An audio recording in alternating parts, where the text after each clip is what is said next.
The three things that I think we haven't talked enough about that are really going to have to be key to understanding this particular American tragedy.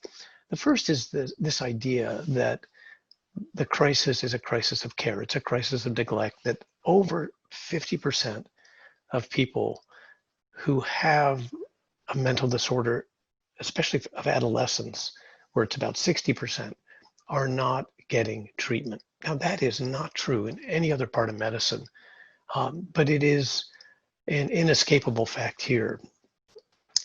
Some of them are going to social media.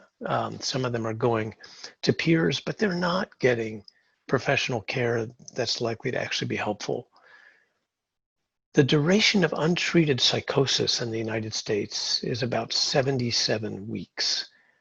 That is almost unthinkable. In the UK, the goal is to have that as less than 2 weeks, and indeed, even that is quite a bit.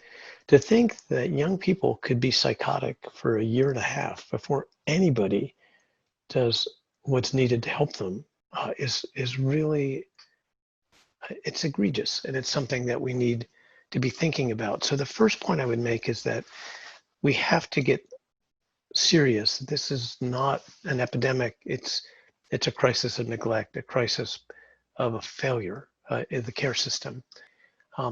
If you look at the stats over the last 2 decades. Now, the third point I'd make, and the one that is probably the most important to take away, that we tend to not think about enough, is that all of this is avoidable.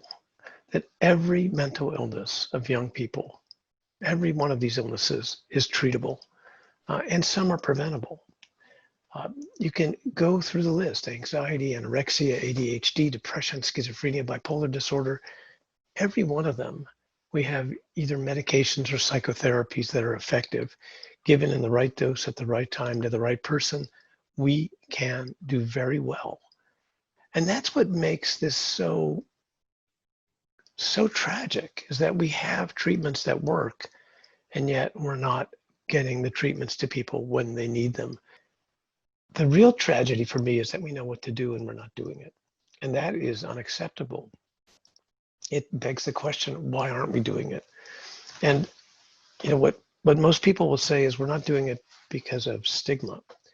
I have to say, I really dislike that term.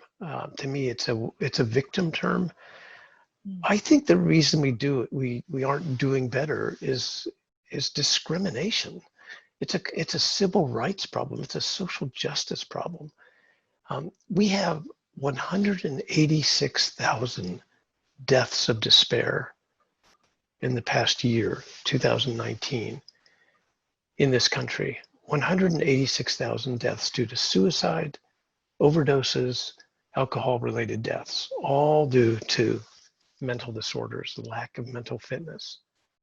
That's versus 138,000 deaths from COVID so far. So just to put that number in perspective, it's so great that for the first time last year, life expectancy in this country went down for the first time in a century. So what's driving all that, to me, is this kind of discrimination, this social injustice. There's a lack of leadership. The political will only happens if we demand it. We have to get the public will. We have to get a public movement going to really force this issue. I think now's the time that we can do it. Ultimately, the hope is that this will shift the narrative from talking about violence to talking about illness, from talking about problems to talking about solutions. And my belief is it ultimately will change us from talking about tragedies to really talking about hope.